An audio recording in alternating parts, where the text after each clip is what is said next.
नमस्कार दोस्तों, स्वागत है आप सभी का एजुकेशन पॉइंट एकेडमी में। तो जो भी विद्यार्थी TGT commission arts, medical, non medical की तैयारी कर रहे हैं, उन सभी के लिए एक इम्पॉर्टेंट इंफॉर्मेशन है कि हमारी एकेडमी एजुकेशन पॉइंट मंडी में जो पहला batch TGT commission arts, non medical के लिए जो भी सीट्स रिक्वायर्ड थी वो सभी फिल हो चुकी हैं। इसके अलावा हमारा सेकेंड बैच शुरू होने जा रहा है। तो जो भी विद्यार्थी इंटरेस्टिंग है वो हमारी वेबसाइट पर विजिट करें या यूट्यूब चैनल माध्यम से हमसे जुड़ें और आकर देखें कि यहाँ पर तैयारी किस तरह से करवाई जा रही है और टीजीटी कमीशन में अपनी सीट पक्की करें। तो चलिए आज हम बात करेंगे हिंदी भाषा के कुछ एक महत्वपूर्ण टॉपिक्स की जिनसे आपको टीजीटी कमीशन में प्रश्न देखने को मिलते ही मिलते हैं।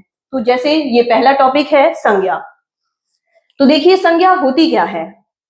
किसी भी व्यक्ति, वस्तु, जाति, स्थान, भाव इत्यादि के नाम को संज्ञा कहते हैं। तो संज्ञा से आपको प्रश्न दो तरह से देखने को मिल सकता है। नंबर एक, मूलतः संज्ञा के भेद और दूसरा संज्ञा के भेद। तो देखिए जब भी मूलतः संज्ञा के भेदों की बात की जाए तो इसके लिए जो सही ऑप्शन रहेगी 3, और अगर आपसे सीधा पूछा जाए कि संज्ञा के भेद तो इसके लिए जो ऑप्शन रहती है वो है 5। तो ये 3 भेद कौन से, देखिए जो संस्कृत भाषा का प्रथम व्याकरण अष्टाध्यायी जो कि पाणिनि के द्वारा लिखा गया है उसमें संज्ञा के 3 ही भेदों की बात की गई है। व्यक्तिवाचक संज्ञा, जातिवाचक संज्ञा और भाववाचक संज्ञा, जिसमें पहला व्यक्तिवाचक, दूसरा जातिवाचक और तीसरा भाववाचक संज्ञा। ये जो समूहवाचक संज्ञा और द्रव्यवाचक संज्ञा इनको व्यक्तिवाचक संज्ञा के ही अंतर्गत रखा गया है। तो इसमें सिर्फ इसके 3 ही प्रकारों की बात की गई है। और अगर वर्तमान में आपसे पूछा जाए संज्ञा के भेद तो ये रहेंगे 5। पहला व्यक्तिवाचक, दूसरा जातिवाचक, तीसरा समूहवाचक, चौथा द्रव्यवाचक और पांचवा भाववाचक। तो संज्ञा से आपको जब भी प्रश्न देखने को मिले तो ध्यान रखिएगा, अगर मूलतः आपसे पूछा जाए कि संज्ञा के कितने भेद हैं तो आपका जवाब रहेगा 3, और सीधा अगर आपसे पूछा जाए कि संज्ञा के कितने भेद हैं तो आपका जवाब होगा 5। संज्ञा की ही तरह एक महत्वपूर्ण टॉपिक और है जहां से हमें प्रश्न देखने को मिलता है, सर्वनाम। देखिए सर्वनाम के बारे में जानने से पहले इसकी परिभाषा देखते हैं।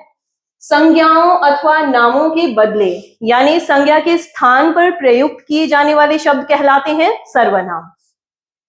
और सर्वनाम से भी प्रश्न दो तरह से देखने के लिए मिलते हैं। नंबर एक तो सर्वनाम शब्दों की संख्या और दूसरा सर्वनाम शब्दों के भेद। तो देखिए संख्या से जब प्रश्न पूछा जाए तो इनकी संख्या, सर्वनाम शब्दों की संख्या 11, और भेद से अगर प्रश्न पूछा जाए तो भेद 6। और ये जो सर्वनाम के अंतर्गत आने वाले 11 शब्द यानी मैं, तू, आप, यह, वह, जो, सो, कुछ, कोई, कौन और क्या, इन्हीं 11 शब्दों को इनके 6 भागों में विभक्त करके रखा जाता है। तो ध्यान रखिएगा, अगर आपसे प्रश्न पूछा जाए सर्वनाम है, सर्वनाम शब्द हैं तो जवाब होगा 11, और अगर पूछा जाए सर्वनाम शब्दों के भेद तो 6। चलिए जब भेदों की बात कर ही रहे हैं तो देखते हैं इसके भेद कौन कौन से। पहला भेद पुरुषवाचक सर्वनाम, दूसरा निश्चयवाचक सर्वनाम, तीसरा अनिश्चयवाचक सर्वनाम, चौथा प्रश्नवाचक, पांचवा संबंधवाचक और छठा निजवाचक। और आप देख सकते हैं कि ये जो इसका पहला प्रकार है पुरुषवाचक सर्वनाम, इसके भी आगे 3 प्रकार हैं, प्रथम पुरुष, मध्यम पुरुष और अन्य पुरुष। और ये जो हमने संख्या में इसके 11 शब्दों की बात की थी, इन्हीं शब्दों को विभाजित करके इसके 6 भागों में रखा जाता है। तो ध्यान रखिएगा, अगर आपसे पूछा जाए सर्वनामों की संख्या तो आपका जवाब होगा 11, और पूछे जाए भेद तो आपका जवाब होगा 6।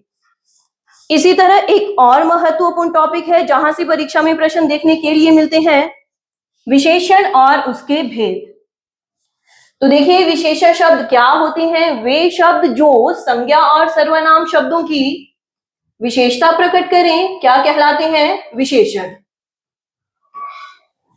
संज्ञा और सर्वनाम शब्दों की विशेषता प्रकट करने वाले शब्द कहलाएंगे विशेषण।